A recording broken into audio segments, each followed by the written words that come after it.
ባዳና ባንዳ የሚለውን ቃል የተጠቀሙት ሙዚቃዊና ግጥማዊ ቃና ስላለው ስለሚስብ ብቻ አይመስልም አሳምረው ስለሚያውቁት በሚገባ ስለኖሩበትም ነው የሚለው ተገቢ ነው በተለይ ደግሞ ኦህዴድ ከሁሉም ደግሞ ጠቅላይ ሚኒስትር አብይ ማንንም በአገር ክህደትና ባንዳነት ሲከሱ ቀርቶ ሲያሙ እንኳን ቢገኙ ተናግሮ አናጋሪን ያዝልኝ የሚያስብል ይሆናል የብርሃኑ ጁላ ምን አይነት ጀነራል ነው ብለን ስናስብ ከቲፒኤልኤፍ ጀነራሎች ውጪ በአብዛኛው የሚጋሩት ባህሪ አላቸው በአብዛኛው ከህዋት ውጪ ያሉ ጀነራሎች ምንድነው የሚጋሩት አደርባዮች ናቸው ፈሪዎች ናቸው አለቆቻቸው ይሏቸዋል አማራ ኦሮሞ ሶማሌ ምናምን ያለ እዚህ ለሞኘን የሚፈልገውን ባንዳ ተውት እሱ አይደለም ከኋላ ባለቤት አለው ክፋት ነው የሚሰራው ክፋት ነው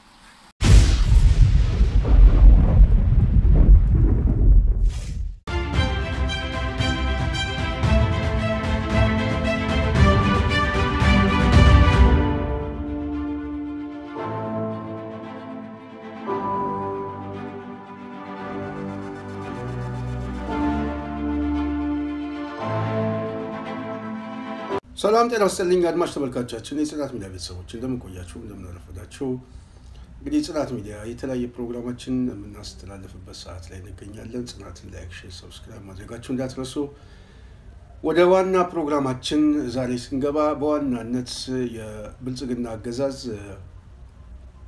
በተለይ በጣም በጠንካራ ሁኔታ የሚቃወሙትን የሚተቹትን ኃይሎች ያው ስም እየሰጠ ነው በዋናነት ከሻቢያ ጋር ከህዳሴ ግድብ ጋር በተያያዘም ያው ስም የሚሰጠው አንዱ ባንዳ የሚል ነው ባንዳ ማን ነው የሚለው እንግዲህ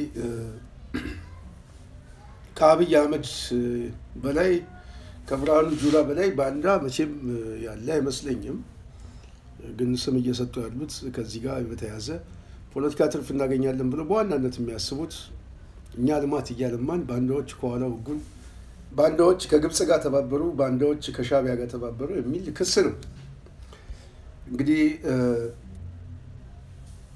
ይሄን ክስ የሚያቀርቡ ሰዎች ደግሞ የጀርባ ታሪካቸውን ስናይ አብዛኛውን የባንዳ ታሪክን የሚያሳልፉ ይሄንን ታሪካቸውን በመጽሐፍ ያሳተሙ በተቋም ውስጥ ሆነው መረጃ እንደሚሰጡ ከኦነግ ጋር ገናኝ ነበር ለኦነግ መረጃ ሰጥ ነበር ብለው እንግዲህ በአንድ የመንግስት መዋቅር ውስጥ ሆነው ስርዓት ለማፍረስ ሲንቀሳቀሱ የነበሩ እነማን ናቸው የሚለው ከአብይ በላይ ማስረጃ የለም ምክንያቱም እኔ ለኦነግ መረጃ ቀበል ነበር ብሎ በአደባባይ ምስክርነቱን የሰጠ ጠቅላይ ሚኒስትር ነው ኦነግ ደግሞ በሰዓቱ ከግብጽ ጋር በመተባበር ያው ያለው ግልጽ አቋም ይታወቃል ኢትዮጵያን የማፍረስ እንቅስቃሴ በፕሮግራም ያስቀመጠ ድርጅት ነው ስለዚህ በመፍረሱ ጉዳይ ላይ አምኖበት ለዛም ድርጅት መረጃ ሲሰጥ የነበረ ብቸኛ ሰው ባንዳ አብይ አህመድ አሊ ነው ይሄንን በመጽሐፉ ባንዳነቱን ጽፏል ሌላው በዙሪያው የተከተሉት ሰዎችም በአብዛኛው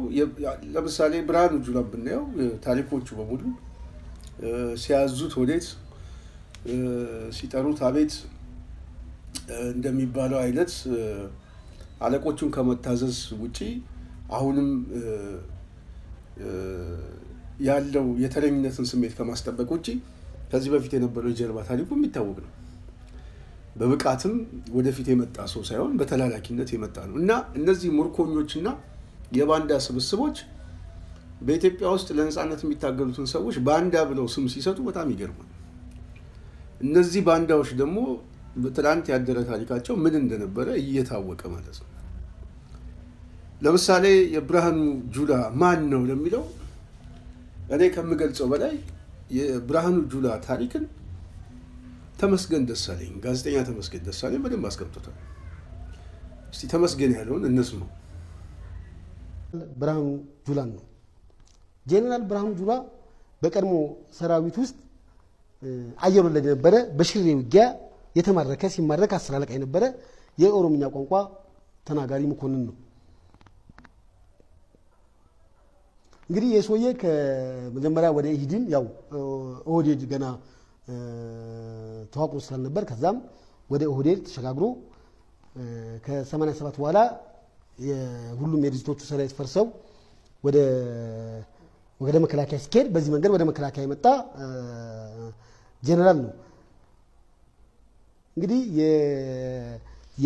የብርሃኑ ጁላ ምን አይነት ጀነራል ነው ብለን ስናስብ ከቲፒኤልኤፍ ጀነራሎች ውጪ በአብዛኛው የሚጋሩት ባህሪ አላቸው። በአብዛኛው ከህወሓት ውጪ ያሉ ጀነራሎች ምንድነው የሚጋሩት? አደርባዮች ናቸው፣ ፈሪዎች ናቸው፣ አለቆቻቸው ይሏቸዋል። እና በስራዬ ጣልቃ አትግባ ብለው የመጋፋት እንትን የላቸውም። አሁን ለአድማጮቻችሁ ለእናንተ ሚዲያ አድማጮች ክሊር እንዲሆን ብርሃኑ ጁላ ተጋፋጭ አይደለም የሚለው ለማንሳት አሁንም ተሞክሮ ኤግዛምፕል የምናነሳው በኢትዮ ኤርትራ ጦርነት ጊዜ ነው። በኢትዮ ኤርትራ ጦርነት ጊዜ 22ኛ ክፍለ ጦር የምትባልን ባድሜ ላይ ይዞ ይመራ ነበረ እና በሚመራበት ሰዓት ላይ አዛዡ እሱ ነው። የሱ ምክትል አዛዥ ደግሞ የህወሓቱ ሜጀር ጀነራል አሁን ወጥቷል፣ ተባሯል ማለት በጡረታ ተገድሏል። ሙልጌታ በርሄ ነው እና ልክ ጦርነቱ ሊጀመር ሲል አሁን ሰላም አስከባሪ ሄደ አንድ ጀነራል ዮሐንስ ገብረ መስቀል ይባላል። ያው ህወሓት ውስጥ ቀላል ነገር ነው በቅጥል ስም መጥራት። ጠማማው ይሉታል፣ ለምን እንደሚሉት አላውቅም። ቅድም ኳርተር ይሉታል። አንድ ደግሞ አዲስ ሰመራ ተመደበ ያልኩን ጀነራል የሰቆጣ ተወላጅ ነው፣ ኢህዲን ነው፣ ባዲን ነው፣ የአማራው ክልል አይነት እንዲመስል አድርገውታል። ምልን ጀነራል ዘውዱ በላይነን ዘውዱ ሊስትሮ ይሉታል። ቅጥል ስም የተለመደ ስለሆነ ሰዎች እንዲለዩት ጠማማው የሚገልጽልህ ሰዎች እንዲገቡ ሁለት ጀነራሎች ሁለት ዮሐንሶች ስለሆኑ ነው ህወሓት ውስጥ እና የኛው ሲኒየር ነው ዮሐንስ። እሱ በበላይነት ይመደባል የክፍለ ጦሩ ላይ በበላይነት ልክ ከተመደበ በኋላ ስልጣኑን ሙሉ በሙሉ ከብርሃኑ ጁላ ላይ ነጠቀው። የተረፈችው ስልጣን ደግሞ የብርሃኑ ምክትል የሆነው ሙልጌታ በርሄ ቲፒኤልኤፍ ስለሆነ ነጠቀው እና ጦርነቱን እነሱ ሁለቱ መሩት። ጻርቃን በርግጥ ጦርነቱ ሊገባደር ሲል ዮሐንስ ወደ ሌላ ሙልጌታ በርሄም ሌላ ክፍለ ጦር ላይ ስለተመደበ የተወሰነች ወራት ብርሃኑ ጁላ ሊመራ ችሏል። ግን ይህንን ሁኔታ ጻርቃን ራሱ በመድረክ ላይ ይስቶታል። ዮሐንስ ህወሓት ነው፣ ሙልጌታ ህወሓት ነው፣ እናንተ ከላይና ከታች አፍናችሁ ሰውየውን አላሰራላችሁት ብሎ በግምገማ ላይ አቅርቦታል። ይህንን ግን አላሰራሉኝ ብሎ ማቅረብ የነበረበት ተመልካች ሳይሆን ራሱ ብርሃኑ ጁላ ነበር ነው የኔ እምነት። ስለዚህ በየሰውዬ ነገም የታማዦቹም ቢሆን ጣልቃ አዛዦች ወይም ምክትል የታማዦሮቹ ጣልቃ ቢገቡበት በስራዬ ጣልቃ ትጉብኝ ይላል አይልም ነው ጥያቄው። እና ይሄ የሰውየው ደካማ ጎን ነው። እድሜው ወደ 60ዎቹ የደረሰ ነው። ያው በደንብ ፊዚካሊም ጤናማ የሚባል ነው። እንግዲህ ከሞላ ጎደል ብርሃኑ ጁላ የሚጠቀስ ነገር ብዙ የለውም ከዚህ ውጪ። ይሄን ይመስላል እንግዲህ የጽናት ሚዲያ ቤተሰቦች እንግዲህ በዋናነት ስልጣኑን እንኳን ተጠቅሞ ኃላፊነቱን በአግባቡ የማይወጣ ሰው ያለቆቹን ትዕዛዝ ከመፈጸም ውጪ ሌላ ምርጫ የሌለው ሰው ዛሬ ፊልድ ማርሻል ተብሎ የሀገሪቱን ከፍተኛ ስልጣን በመያዝ ከፍተኛ የሆነ የመከላከያን በጀትና ደሞዝን በመብላት ከፍተኛ ዘረፋ በመፈጸም ዛሬ ብርሃኑ ጁላ የተንጣለለ ቤቶች አዲስ አበባ ውስጥ ከ6 በላይ ቤቶች አሉት። ይሄ ሰው በመከላከያ ውስጥ የመከላከያን በጀት ከጥቂት ወንበዴ ኃይሎች ጋር ሆኖ ያው የጥቅም ተካፋይ የሆነ ሰው እንደሆነ ግልጽ ነው። እነዚህ ኃይሎች ናቸው ባንዳ ብሎ ስም የሚሰጡት። በጣም ያሳዝናል። እነዚህ ሀገራዊ ስሜት የሌላቸው የተሰጣቸውን ስልጣን እንኳን መጠቀም የማይችሉ የተላላኪነት ታሪክ ያላቸው ሰዎች ከአብይ ጀምሮ የሚታወቅ ነው። እንደዚህ አይነት የባንዳነት ታሪክ ያላቸው ሰዎች ባንዳዎች ባዳዎች እያሉ ሲናገሩ እንግዲህ እፍረት የማይሰማቸው ለምንድን ነው ብለን ስንጠይቅ ግን ብዙ ሰው አንዳንድ ጊዜ በኮሜዲ መልክ ያው ሰው ይሳለቃል እና በጣም ደስ ያለኝና የሚገርመኝ እያዋዙ የሚቀልሉበት ነገር አለ። አሁን ሰው እያንዳንዱ ነገር ቀልዱን በተቃውሞ መልክ ነው የሚያሰማው። እዚህ ማህበራዊ ሚዲያ ላይ ብርሃኑ ጁላ ስለ ባንዳነት የሰጠውን በኮሜዲ መልክ አንድ ልጅ ተጫውቶት ሶሻል ሚዲያ ላይ ለቆት ነበር። እስቲ እሱን እንከታተለውና እንመለሳለን።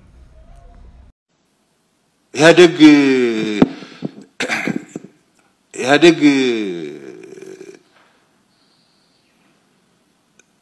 በነበረ ዘመን ሶሻል ሚዲያ ስላልነበረ እኛ እኮ ስንዋጋ ነበር። ከኤርትራ ጋር ተዋግተናል፣ ከኦኤልኤፍ ጋር ተዋግተናል፣ ከኦኤልኤፍ ጋር ተዋግተናል፣ ከብሄነን ጋር ተዋግተናል። አልነበረም 27ቱ የኢህአዴግ ጊዜም ሰላም አልነበረም። በደርግ ጊዜም ሰላም አልነበረም። በንጉሱ ጊዜ ነው የጀመረው። 60 ዓመት በግጭት ማሳለፍ ማለት እንዳው ይሄ አገር በጣም ጠንካራ ስለሆነ ነው እዚህ የደረሰው እንጂ ሌሎች ቢሆኑ ይጠፉ ነበር፣ ይፈርሱ ነበር።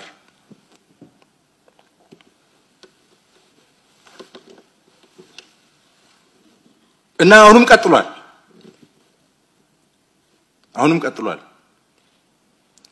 አሁንም የቀጠለው ላይ እኛ እንድንፈርስ እኛ እንድንጠፋ የሚፈልጉ ኃይሎች የሚመሩት ነው። ምንም አትጠራጠሩ። አማራ፣ ኦሮሞ፣ ሶማሌ ምናምን ያለ እዚህ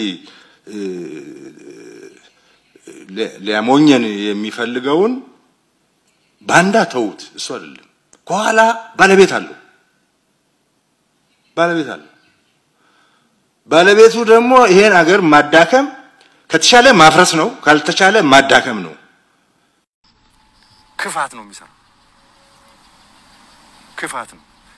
እንደምትሰሙት ነው እንግዲህ የጽናት ሚዲያ ቤተሰቦች እና እንደዚህ አይነት መልእክቶች በዋናነት የሚተላለፉት ያው ባንዳዎች ናቸው እያሉ የሚከሱት ኃይሎች ባንዳ ማን ነው የሚለው ህዝቡ በተወሰነ መልኩ ግብረ መልስ ለመስጠት እንደዚህ አይነት ኮሜዲያን በሆነ መልኩ መልስ ይሰጣል እና ልካቸውን በተለያየ መልኩ ህዝቡ እየነገራቸው እንደሆነ ግልጽ ነው።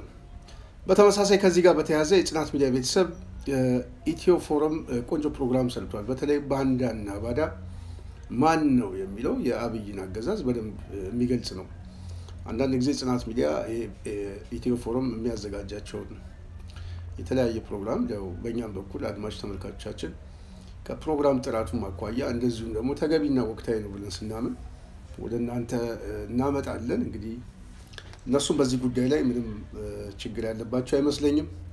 ያው ዝግጅታቸውን በእኛም በኩል ያለው ተከታይ እንዲሰማው እስቲ የጽናት ሚዲያ ቤተሰቦች ኢትዮ ፎረም ያዘጋጀውን ባንዳ ማን ነው የሚለውን እንስማው። ግር አልባ ተላላኪዎች ባንዳዎች ያሉበት ሀገር ሲሆን ጨው ያቀመስክ ትልካቸዋል። ኢትዮጵያውያን እና ኢትዮጵያ አንድም ከባንዳዎች አሊያም ከባዳዎች ሁለት ተግዳሮት ይገጥማታል። ባዳና ባንዳ የሚለውን ቃል የተጠቀሙት ሙዚቃዊና ግጥማዊ ቃና ስላለው ስለሚስብ ብቻ አይመስልም፣ አሳምረው ስለሚያውቁት በሚገባ ስለኖሩበትም ነው የሚለው ተገቢ ነው። በተለይ ደግሞ ኦህዴድ ከሁሉም ደግሞ ጠቅላይ ሚኒስትር አብይ ማንንም በአገር ክህደትና ባንዳነት ሲከሱ ቀርቶ ሲያሙ እንኳን ቢገኙ ተናግሮ አናጋሪን ያዝልኝ የሚያስብል ይሆናል። መከላከያ ሰሞኑን ባወጣው መግለጫ ኤርትራን አትወረር የሚሉኝ ባንዳዎች ናቸው ብሎ ብቅ ብሏል። ከጥቂት ዓመታት በፊት ከኤርትራ ጋር ሆነህ ኢትዮጵያውያንን አትውጋ የሚሉትን ባንዳ ይል የነበረው ይኸው የአብይ አህመድ አገዛዝ አሁን ደግሞ ኤርትራን አትውጋ የሚሉኝ ባንዳ ናቸው እያለ ነው። ኦህዴድ ሰዎችን ባንዳ ሲል መስማት በእንቅልፍ ልብ ሳይቀር የሚያስቅ ነገር ነው። በዚህ ዝግጅት የምናጋልጠው ጉዳይ ጠቅላይ ሚኒስትር አብይ ፈጸምኳቸው ያሏቸውን ባንዳዊ ተግባራት ብቻ ነው። ጄኔራሎች አገር ከድተው ሲሸሹ አማክር ነበር ብለው ባንዳነታቸውን ቀብረር ብለው የተረኩበትን ንግግራቸውን እናስታውሳችኋለን። አስመራ ያለሁ ይደውሉልኝ ነበር ሲሉ የተናገሩትን አንድ ኮሎኔል ታሪክ ከነቃላቸው ይዘነዋል። የኦሮሞ ነጻነት ግንባር አብይ አህመድ መረጃ ይሰጡኝ ነበር ብሎ ያወጣው መግለጫ ዛሬም በእጃችን ይገኛል። የኢንሳ ጉዳቸውን የገለጸበት ማለት ነው። አመል አይለቅምና ባንዳዊ ተግባራቸው ጠቅላይ ሚኒስትርም ሆነው እንዲቀጥል ሆኗል።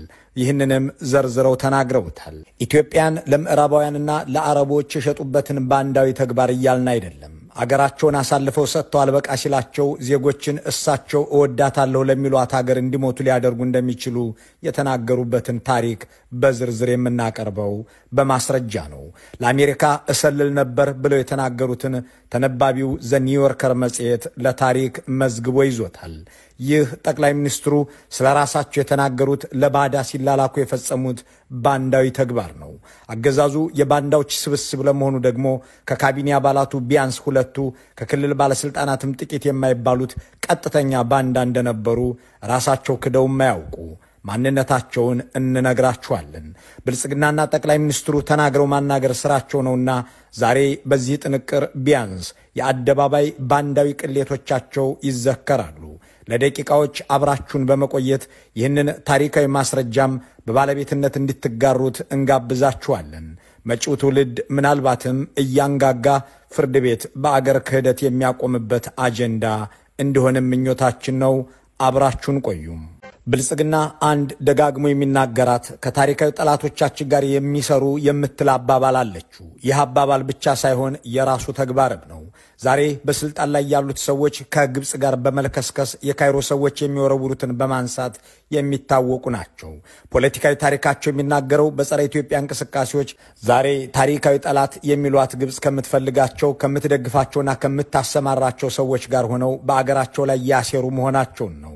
ያመል ነገር ሆኖባቸው ስልጣን ከያዙ በኋላም ግብጽ ድረስ ሄደው ምለዋል። በዚያም ወቅታ ውስጥ ሆነው በስልጣን ዘመናቸው የመጀመሪያ ሰሞናት ባሳተሙት መጽሐፍ ገጽ 257 ላይ የምንከተለው የውጭ ግንኙነት ስራ ቋሚ ጠላት የለንም የሚል ይሆናል ብለው ጽፈዋል። ያኔ ይህንን ድምዳሜ ይዘው መጽሐፍ ያሳተሙት ከግብጽ መሪዎች ጋር የሚማማሉበት፣ ከኤርትራ ፕሬዝዳንት ጋር ቆሎ የሚጓረሱበት፣ ከሶማሊያው ፕሬዝዳንት ጋር የተወዳጁበት ወቅት ስለነበር ነው።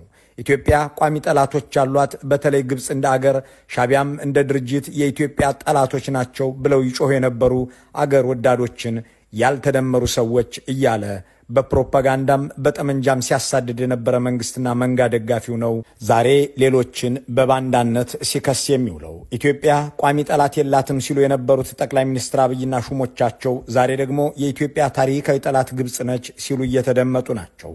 በእርግጥም ግብጽ የኢትዮጵያም ሆነ የኢትዮጵያውያን ታሪካዊና ቋሚ ጠላት ነች። በኢትዮጵያ ውስጥ ሰላም እንዳይኖር፣ ልማትም እንዳይታሰብ፣ መረጋጋትም እንዳይመጣ በቀጥታም ሆነ ወረራ በመፈጸም በእጃዙር ብጥብጥ ስትፈጥርና ስታባብስ የቆየች ሀገር ነች። በዚህ የብጥብጥና የአመጽ ፖሊሲዋም ኢትዮጵያ ውስጥ የተፈጠረውን ሁከት ፋይናንስ አድርጋ አብይ ጠቅላይ ሚኒስትር የሆኑበትን መንገድ አመቻችታለች። ይህንን በበቂ ማስረጃ እናስደግፈው። አብይ ወደ ስልጣን የመጡት በአዲስ አበባ ዙሪያና በተወሰኑ የኦሮሚያ አካባቢዎች በተካሄደ አመጽ እንደነበር አይዘነጋም። ይህንን አመጽ በገንዘብ የደገፉትና ያስተባበሩት ደግሞ የግብጽ መሪዎችና የደህንነት ተቋማቸው እንደነበረ፣ እንደ ግንቦት ሰባትና ኦነግ ካሉ ኃይሎችም ጋር ትብብር እንዳደረገ ዛሬ ጠቅላይ ሚኒስትር አብይ ለጦር መሳሪያ ግዥም ለሌላም ጉዳይ እየጠሩ የሚያሰማሯቸው የቀድሞ ፕሬዝዳንት ሙላቱ ተሾመ ተናግረዋል። በአሁኑ ጊዜ አገራችንን ለማተራመስ በቀጥታ እየተረባረቡ ይገኛሉ። ያስተባበሩት ደግሞ የኦነግና የግንቦት ሰባት መሪዎች ከግብጽ መንግስት ተቋማት ጋር እጅና ጓንት በመሆን ባቀነባበሩት የጥፋት እንቅስቃሴ በርካታ አገራዊና የውጭ ባለሀብቶችና ሰራተኞቻቸውን ለአደጋ ያጋለጠ የታሰበበት ከፍተኛ ውድመት ፈጽመዋል። እንዲህ ባለ ሁኔታ የግብጽ የደህንነት ተቋማት በገንዘብ የደገፉትን አመጽ ጠቅላይ ሚኒስትር አብይ የምንመራው እኛ ነበርን ብለዋል። በኢትዮጵያ ሕግም ሆነ በየትኛውም የዓለም አገራት ሕግ አንድ ዜጋ ለጠላት ሀገር ከሰራና አገሩን በሚጎዳ ተግባር ላይ ከተሰማራ የአገር ክህደት ፈጸመ ተብሎ እስከ ሞት የሚያስቀጣው ወንጀል ይሆናል። በተለይ ለአገሬና ለሕዝብ ግልጋሎት ተሰጣለሁ ብሎ ቃለ መሐላ የፈጸመ ወታደራዊና የደህንነት ኃላፊነት ያለው ሰው ጦር እንዲኮበልል ካስደረገ ወይም ጦር ይዞ ከኮበለለ አለያም ይህ ሲደረግ እያወቀ ዝም ያለ ከሁሉም የላቀ አገር ካጅና ባንዳ ነው። ይህንን ተግባር በአገሬ ላይ ፈጽም ያለው ሲሉ በአደባባይ የተናገሩት በኢትዮጵያ ውስጥ ጠቅላይ ሚኒስትር ሆነዋል። በ1998 ዓ.ም ጀነራል ከማል ገልቹና ኮሎኔል አበበ ገረሱ 150 የመከላከያ አባላትን ይዘው ወደ ኢትዮጵያ ታሪካዊ ጠላት ሻቢያ መሄዳቸው አይዘነጋም። በዚህ ተግባር ላይ የአማካሪነት ሚና እንደነበራቸውና ሰዎቹ ወደ ኤርትራ ሲሄዱም ሸኝ እንደነበሩ አብይ አህመድ አሊ ቀብረር ብለው ተናግረውታል። ኮሎኔል አበበ ገረሱና ከማል ገልቹ ወደ ኤርትራ ጦር ይዘው ከመሄዳቸው በፊት ሌሊት ሙሉ አነጋግረናቸው ነበር። አጋጣሚ ኮሎኔል አበበም ዛሬ እዚህ ያለ፣ አቶ አባዱላም ዛሬ እዚህ ያለ። በጣም ጠቃሚ ነው የሚሆነው ሐሳቡ በእነሱም ሊተች ስለሚችል ያን የነበረው መከራከሪያ ሐሳብ ከውጭ ሆኖ መታገል አክሳሪ ነው የሚል ነው። የተከበሩ የኢትዮ ፎረም ቤተሰብ ሆይ ይህንን ሲሰሙ ከዚህ የላቀ ባንዳነት እንዲህ ካለ የባዳ ተግባር የበለጠ ነገር የለም እኮ መከላከያን የከዱ ሰዎች ወደ ጠላት ሀገር ሲሄዱ አማክር ነበር ብሎ መናገር የማያሳፍራቸው አብይ አህመድ ስለምን ሰዎችን ባዳና ባንዳ ይላሉ ብለው ቢጠይቁ ልክ ነዎት። እንዳም ሆኖ የራሳቸውን የባንዳነት ክብረ ወሰን የሚሰባብሩት አብይ በዚህ አያበቁም። እርሳቸውን አባል ያደረገውና ማዕረግ ሰጥቶ ያሰማራው አገርና ሰራዊት ሲከዳ አማካሪ ሆነውም አልበቃቸው። ከድቶ ወደ ጠላት ሀገር ለሄደው ኃይል መረጃ ቀባይና ሰላይ ሆነው መኖራቸውን ይናገራሉ። ኤርትራ ውስጥ የመሸገውን ከታሪካዮቹ የኢትዮጵያ ሕዝብና መንግስታት ጠላቶች ግብጽና ሻቢያ ድጋፍ እያገኘ ሐሬናና አስመራ የነበረውን የኦነግ ኃይል መረጃ ያቀብሉት እንደነበር በመጀመሪያ ራሳቸው አምነዋል። በሌላ አገላለጽ አብይ ለሻቢያና ግብጽ ኢትዮጵያን እየሰለሉ መረጃ ያቀብሉ ነበር ማለት ነው።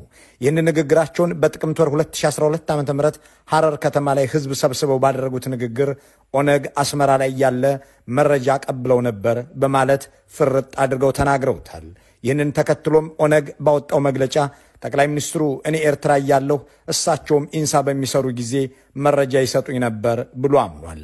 ይህ በምስሉ ላይ የሚታየውና ከ10 ዓመታት በፊት ጠቅላይ ሚኒስትር አብይ መረጃ ቀብለውት እንደነበር ኦነግ ገለጸ በሚል ርዕስ የሚነበበው የቢቢሲ ዘገባ አብይ አህመድ የኦነግ ሰላይ ሆነው ከኢንሳ መረጃ ያቀብሉት እንደነበር የሚገልጽ ነው። ለኢራን የሚሰልል እስራኤላዊ ወይም ለሩሲያ የሚሰራ አሜሪካዊ ቢገኝ ቅጣቱ ስቅላት ነበር። ለሻቢያና ላሰማራቸው ኃይሎች ሲሰልሉ የነበሩ ኢትዮጵያዊ ግን ጠቅላይ ሚኒስትር ይሆናሉ። ኢትዮጵያና ኤርትራ 10 ሺዎችን የቀጠፈ ጦርነት ያካሄዱ ጠላት ሀገራት ናቸው። አብይ ግን በኤርትራ ድጋፍ ለቆመው ኦነግ መረጃ ከማቀበል አልፈው ስልክ እየደወሉም አባላቱን ያነጋግሩ ነበር። ለዚህ ምስክራችን ኮሎኔል ገመቹ አያና ናቸው። ከጠቅላይ ሚኒስትር ዶክተር አብይ አህመድ ጋር በውትድርና ዘመን ይተዋወቁ ነበር እንደ ጓደኛ። አንዳንዶች ለኦነግ መረጃ አሳልፈው ይሰጡ ነበር ይሏቸዋል። ምናልባት ኤርትራ የሆኑ ኮሎርሶ ጋር ግንኙነት ወይም ደግሞ ከኦነግ ጋር ግንኙነት እንደነበራቸው ያውቁ ነበር። ለኔ ደውልልኝ ነበር። ከዓመታት በፊት ሽብርተኛ ነው ብለው እጃቸውን አውጥተው ከፈረጁት ኦነግ አመራሮች ጋር ኤርትራ ድረስ እየደወሉ በስልክ ያወሩ የነበሩት አብይ ዛሬ ኤርትራ ውስጥ ከሚገኝ ሰው ጋር ስልክ መደዋወል ብቻ ሳይሆን ጎረቤት ሀገር ጋር ተዋግታችሁ ሰው እንዲሞት አታድርጉ የሚላቸውን ባንዳ የሚሉ ሰው ሆነዋል። እንዲህ ያለው ባንዳዊ ተግባር አብሮ አደጋቸው የሆነ ሰው ዛሬ ሌሎችን በባንዳነት ለመክሰስ ሞራሉን ከየት አገኙት የሚለውን ጥያቄ እናቆየው። አገራቸውን እየሰለሉ መረጃ የመስጠት ባንዳዊ ተግባራቸውን ያከናውኑ የነበረው ግን ለኦነግ ብቻ እንዳልሆነ እናንሳ። ለአሜሪካም ጭምር ይሰልሉ እንደነበር ገልጸው ዛሬ ጠቅላይ ሚኒስትር ሆነውም ይህንኑ ተግባር ለመፈጸም ዝግጁ መሆናቸውን ለአሜሪካዊው የዘኒውዮርከር መጽሔት ዘጋቢ ሊ አንደርሰን ነግረውታል። አሜሪካን እንደሚወዷት ገልጸው ጦርነቷን የሚዋጉላት ኢትዮጵያውያን ሟቾችንም እንደሚያቀርቡ የተናገሩትን እንደሚከተለው ተርኮታል። He turned away from the view and declared how much he loved the US. አብይ አሜሪካን እንደሚወዷት ደጋግመው ነገሩኝ። እሳቸው ምን ያህል የአሜሪካ አጋር እንደነበሩም አስረዱኝ። የአሜሪካ ብሔራዊ ደህንነት ኤጀንሲ ባልደረቦች እኔን በደንብ ያውቁኛል። ከዚህ አካባቢ መረጃ እየሰለልኩ የምልክላቸው እኔ ነበሩ። ለአሜሪካም ልዋጋም ልሞትም እችላለሁ ካሉኝ በኋላ እጃቸውን እጅግ አጸያፊ በሆነ አኳኋን አወናጨፉና ከዚያ እነዚህ ሰዎች ስልጣን ያዙ አሉ። እነዚህ የሚሉት የባይደን አስተዳደር ሰዎችን ነው። ቀጠሉና ጥሩ ወዳጃቸውን አያውቁም፣ በአደባባይ ስለኔ ማውራትና እኔን ማዋረድ ያዙ ካሉ በኋላ እንዲህ ሲሉ አንድ ሐሳብ ሰነዘሩ። ምዕራባውያን ልጆቻቸውን ወደ ጦር ሜዳ መላክ እንደማይፈልጉ አውቃለሁ፣ ግን ኢትዮጵያውያን ጦርነቶቻቸውን እንዲዋጉላቸው ማድረግ ይቻላል። ኢትዮጵያውያን ጥሩ ተዋጊዎች ናቸው። Since the war began, they made the mistake of talking publicly and down to me. ይህንንም የተናገሩት ሰው በኢትዮጵያ ምድር ጠቅላይ ሚኒስትር ናቸው። ለአሜሪካ እሰልል ነበር ብለው በኩራት የሚናገሩ ለአሜሪካም ሊሞቱና ሊዋጉ እንደሚችሉ ሲናገሩ የማይፈሩ ኢትዮጵያውያንን ለአሜሪካ እንዲዋጉ ማድረግ ይችላል ብለው ለመናገር የማያፍሩ ሰው ከ100 ሚሊዮን በላይ ህዝብን ይመራሉ። ይህም ሳይበቃቸው ሌሎችን ባንዳና ባዳ ሲሉ ይደመጣሉ። ለባዳ ተግቶ የሰራ ነባር ተላላኪ ማን ነው የሚለውን ጥያቄ ጠበቅ አድርገን ይዘን ባንዳነትን ከነሙሉ ልብሱ ተከናንበውት የሚገኙት ዋናው ሰው እሳቸው ናቸው የሚለውን ድምዳሜ እንከተል። ከሳቸው በተጨማሪ ግብጽ ቢሮና ገንዘብ ስትሰጣቸው የነበሩ $500,000 ተቀብለናል እያሉ ቀብረር ብለው የሚናገሩ እነ ብርሃኑ ነጋ፣ እነ ቀጀላ መርዳሳና እነ አበበ ገረሱ እንዲሁም ሌሎች የጠቅላይ ሚኒስትሩ ሹሞች ናቸው። አብይን ወደ ስልጣን ያመጣው አመጽ በግብጽ ገንዘብ የሚደጎም ነበር የሚለውን ጠቅላይ ሚኒስትሩ መሆኑ ስማቸው የተነሳው ድርጅቶች አስተባብለው ታያውቁም። ይልቁንም ግብጽ በመደበችው ገንዘብ አመጽ ከተቀሰቀሰና ትክክለኛው የኦሮሞ ወጣቶች ጥያቄ ተጠልፎ እሳቸው ጠቅላይ ሚኒስትር ከሆኑ በኋላ ቤተ መንግስት በገቡ በሁለተኛው ወር ካይሮ ሄደው ግብጽ ትደግፋቸዋለች የተባሉትን ሰዎች በራሳቸው አውሮፕላን ከራሳቸው ጋር ይዘው ወደ ኢትዮጵያ መመለሳቸውን በወቅቱ በሚዲያ ዘግበውታል። ለረጅም ዓመታት የኦነግ አባል የነበሩት አቶ ዮናታን ዱቢሳና ኮሎኔል አበበ ገረሱ ከጠቅላይ ሚኒስትር ዶክተር አብይ አህመድ ጋር ከግብጽ ወደ አዲስ አበባ ገብተዋል። በዚህ መልኩ ገና ወንበሩን በቅጡ ሳይቀመጡበት ለመንበሩ ምክንያት የሆነውን አመጽ የተለያዩ አካላትን በመደገፍ አሳክተዋለች ወደ ተባለችው ግብጽ ሄደው ያመጧቸውን ሰዎች ሹመት ሰጥተው አሁንም እያሰሯቸው ናቸው። እነ አበበ ገረሱ ብቻ ሳይሆኑ ሌሎችም የግብጽ ባለሟሎች እነ ብርሃኑ ነጋ ሹመኛ ሆነው የኢትዮጵያን ቀጣይ ትውልድ ጭምር እየቀጠፉ ነው። እንዲህ ያለ የተጻፈ ነውርና ታሪክ ያላቸው መሪዎች ዛሬ ሌላውን በባንዳነት ሲከሱ ባንዳነት ሆይ አባቶችሽ እየተጣሩ ነው ያስብላል። ባንዳነት የራስን አገር ጥቅምና ህዝብ ከጠላት ጋር ሆኖ መውጋትም ነው። በኢትዮጵያ መሪዎች ታሪክ ጎረቤት ሀገርን ጋብዞ የጋራ የውጊያ እቅድ አውጥቶ በአንድ እዝ ስር ሰራዊት አሰማርቶ የራስን ትጥቅ ሰጥቶ አበል ከፍሎ የራሱን ህዝብ ይወጋ ሌላ ባንዳ ንጉስ፣ ሌላ ፕሬዝዳንት አሊያም ሌላ ጠቅላይ ሚኒስትር ከአብይ አህመድ ውጪ የለም። የኤርትራንና የሶማሊያን ሰራዊት አበል ከፍለው ትጥቅ ሰጥተው በኢትዮጵያውያን ላይ ካዘመቱ በኋላ ጥላ እንኳን በሚሸሽበት ክፉ ወቅት አብሮኝ የቆመ ነው በማለት የሻቢያን አገዛዝ አወድሰውታል። ኢትዮጵያን በጅቡቲ ሳይቀር አስጠቅተው ዜጎችን ለሞት አገርን ለመደፈር የዳረጉት አብይ ባለፉት ዓመታት በዚህ ተግባር ላይ መሰማራታቸውን እንደ ትልቅ ስኬትም ይቆጥሩታል። ባለፉት 50 ዓመታት ኢትዮጵያ በተደጋጋሚ ከሱዳን ከሶማሌ ጋር ተዋግታለች። ባለፉት 6 ዓመት ተኩል በአንድም ጎረቤት ላይ አንዲት ጥይት ተኩሰን አናውቅም። አብይ በማያሻማ አማርኛ እንደተናገሩት ባለፉት 50 ዓመታት ኢትዮጵያውያን ከሱዳንም ሆነ ከሶማሊያ የተቃጣባቸውን ወረራና ጥቃት ቢከላከሉም ባለፉት 6 ዓመታት ግን እሳቸው የመሩት መንግስት በሱዳንም ሆነ በኤርትራ የተፈጸመውን ወረራ አልተከላከለም ብቻ ሳይሆን እየጋበዘ አገሩን ያስወጋል የሚለውን አስተባብለው ታያውቁም። ይህንንም በበቂ ማስረጃ እንመልከተው። ይህ በምስሉ ላይ የሚታየው መረጃ በ2013 ዓ.ም ጥር ወር ላይ ያኔው የሱዳን ወታደራዊ ምክር ቤት ፕሬዝዳንት ጀነራል አልቡህራን ለአልጀዚራ የተናገሩት ነው። በወቅቱ አንዳንድ አገር ወዳድ ኢትዮጵያውያን የሱዳን ጦር ጎንደርን 50 ኪሎ ሜትር ገደማ መውሰዱን ሲዘግቡ ብልጽግናዎችና ደጋፊዎቻቸው ግን የትግራይን ህዝብ ከምድረ ገጽም ሆነ ከህሊና እንዲሁም ከታሪክ እናጥፋ እንጂ ሌላው እዳው ገብስ ነው እያሉ አድዋና የጭላ ይዋጉ ነበር። ሆኖም ጥቂት አገር ወዳድ ኢትዮጵያውያን በፈጠሩት ጫና የሱዳን ወረራ ዜና ሆኖ መዘገብ ሲጀምር የውጭ ጉዳይ ሚኒስቴር ወራናለች፣ ሱዳን ወደ ቦታዋ ትመለስ የሚል መግለጫ ወጣ። ይህንን ተከትሎ ጀነራል አልቡህራን የኢትዮጵያን ድንበር በወረራ ይዛችኋል ተብለው በአልጀዚራ ሲጠየቁ አብይ ገብተህ ውሰድ ብሎኝ ነው፣ ይህ ሰው ጤነኛ ነው እንዴ ሲሉ ጥያቄውን በጥያቄ መልሰዋል። የተከበራችሁ የኢትዮ ፎረም ቤተሰቦች አሁንስ ባንዳ ማን ነው የሚለው ግልጽ እያለላችሁ ነውን?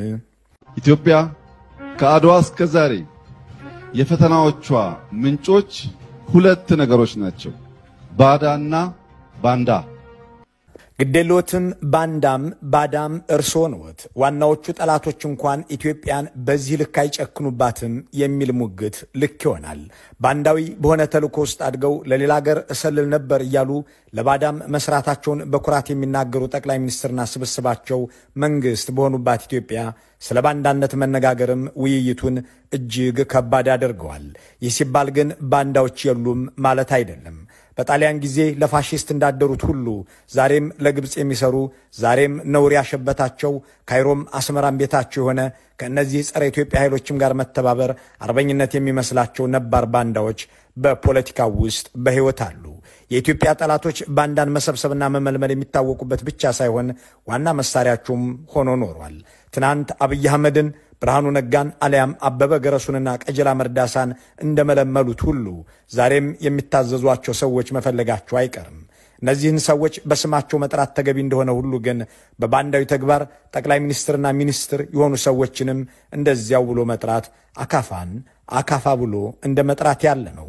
ለግብጽ የሰሩ ግብጽ ፋይናንስ ባደረገችው አመጽ ስልጣን ያዙ የህዳሴ ግድብን ለግብጽ ሲሉ ለ1300 ሜጋዋት ከመቀነስ ጀምረው አያሌ ወንጀል ያደረጉ የራሳቸውን ሀገር የጎረቤት ጦር እየጠሩ የወጉ የኢትዮጵያን የፖሊሲ ነጻነት ለዓለም ባንክና IMF አሳልፈው የሰጡ በዚህም የኢትዮጵያውያንን ኑሮ ያቃወሱ ከዋሽንግተን ዲሲ እየታዘዙ ለሚፈጸሙት ተግባር እንኳን ደስ አላችሁ የሚሉ መሪና የእሳቸው መንጋ ምዕመን በምን ሞራል ስለ ሌሎች ባንዳነት ሊናገር ቻለ ብሎ መጠየቅም ልክ ነው። መልካሙን ሁሉ በመመኘት በዚሁ እንሰናበታለን። የሰማችሁት ይመስላል የጽናት ሚዲያ ቤተሰቦች የዛሬ ፕሮግራማችን እንግዲህ ይሄን ይመስላል። በሚቀጥለው ሌላ ፕሮግራም እስክንገናኝ ባንዳ ማን ነው የሚለው የአብይ አህመድ የባንዳነት እና የባዳነት ታሪክ ምን ይመስላል የሚለው በተወሰነ መልኩ የተወሰነ ግንዛቤ ያገኘን ይመስለኛል።